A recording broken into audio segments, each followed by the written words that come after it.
Hello and welcome to another Bad Comic Review. This time we're looking at Affirmative Action Avengers 675, which is part 1 of No Surrender, written by Mark Waid, Al Ewing, and Jim Zub. Now this is a complicated, slightly confusing double-sized issue where a bunch of nonsense happens, honestly. This is trash. I'm not even going to dance around it before I even get into the summary. I bought all, I think, 10 issues that are out for this so far, and I just read this first one, and I regret buying all the others at this point. Okay, so we start out with Living Lightning, who is, of course, a minority. Also gay, because everybody's gay in Marvel now. We gotta hit all those diversity markers. He's dating another minority, of course, because whiteness is never the answer either. Then we go over to Falcon in New York City, where there's big flash of color for whatever reason that we don't explain. Then somehow a car is flying through the air about 30 feet off the ground. He's able to fly in and get the driver out before it crashes, and the guy hugs him. The guy looks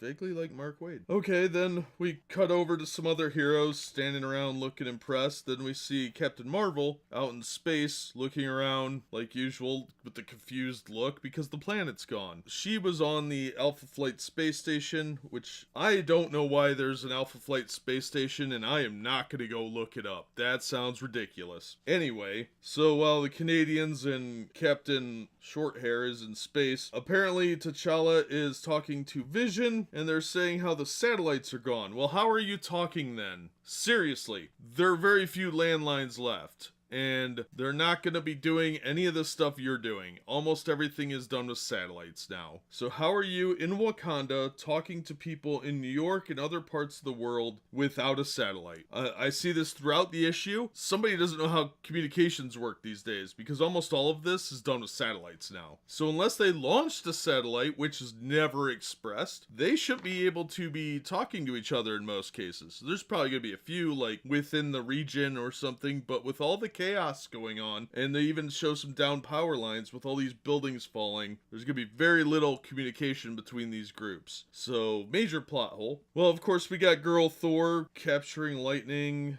Hercules catching the statue of Atlas ball. I'm surprised the earth wasn't flat in this one. That sort of logic would seem to dictate here. Then fake Wasp is hanging out with Jarvis getting some food, and they're trying to save people. Jarvis gets hit with a bunch of stuff. Some other heroes are out West Coast, San Diego, and Rogue picks up a fiberglass boat from the side near the back. Well, you know what? If you lift the rear quarter panel of a vehicle, you don't actually lift the car. The quarter panel will just come off. Just throwing that out there. Realistically, should be under the boat lifting it, not from the side. It would not hold itself under its own weight. Then we're in New Mexico with Red Wolf. Talk about fourth string character. And Hawkeye. So we got some cosplay Hawkeye and Red Wolf rescuing some lady, and there's some live wires nearby, which if they're that close to live wires, they will jump at you because you are a conduit directly to the ground and zap you and kill you. But nope, he uses an EMP arrow to shut it down, which wouldn't do anything. It would just stop it from sparking right there. You have to do that at the transformer.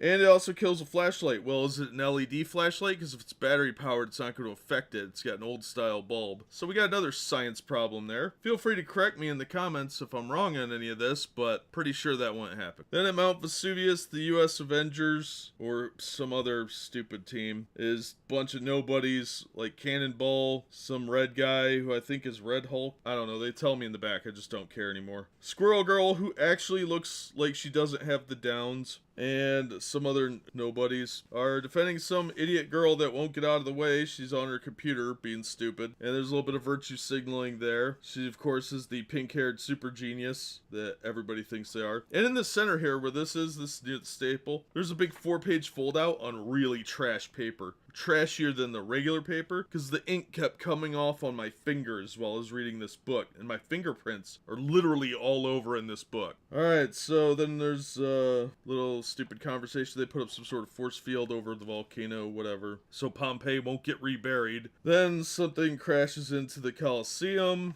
and just before anything interesting can happen, we have to jump over to Washington, D.C. to see Captain America on his communication device, which should be working because there's no GPS satellites. And for some reason, when a bunch of superheroes start freezing in place, Cap's shield also freezes in midair. Doesn't fall to the ground, it just hangs there. Why not? This doesn't make any damn sense. So, alright, so then we get a nice montage of super minority Avengers, and somebody needs to yell affirmative action, Avengers assemble, but they don't. And they all meet in New York City for some reason. Okay, whatever. I guess they can all teleport or something. I don't care anymore. The fake Thor's landing, and Vision is frozen, and Scarlet Witch's only response is, oh no. Okay, then Wasp comes in and tells everybody that Jarvis is injured, and Rogue's like, look, we have 7 billion other people. Jarvis would understand. We have to save the world. And, oh my god, no, how could you say that? I'm an Avenger. Whatever, shut up,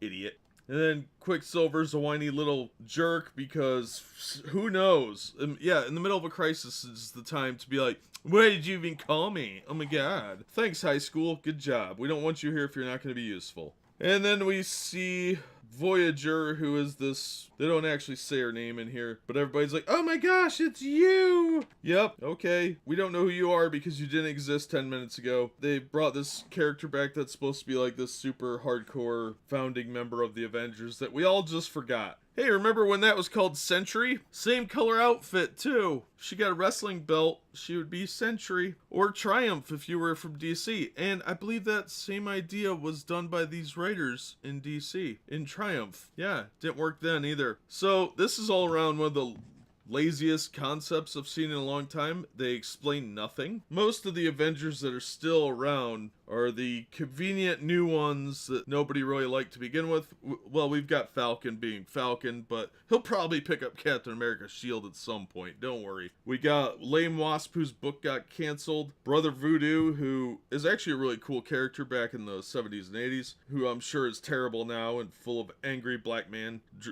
artistry. We've got Roberto, we've got Girl Thor, we've got Red Guy with sweet porn stash, a bunch of gay characters, and a whole bunch of ladies, because that's how it works now. We gotta have the diversity and say F you to the regular Avengers. It's time for the B string, and in some case the D and F string. They are really dusting off some low-end characters. I saw Wonder Man for like 2 seconds, and he's one of the most powerful characters in Marvel. So I don't know why he's not playing a bigger role in this, but okay, whatever. This was just dumb, waste of money, don't pick it up. The art's okay. I cannot say that this was a good book. The art was by Pepe Larraz. Most of the heroes looked fairly good. I don't know who some of these people are. I don't care about others. Like the champions got frozen. They can stay that way. I don't give a crap. I guess that all the other Avengers titles are getting canceled and this became a weekly, and that's why there's so many issues out. I'm gonna read the next issue and try and get that one up today. This was terrible.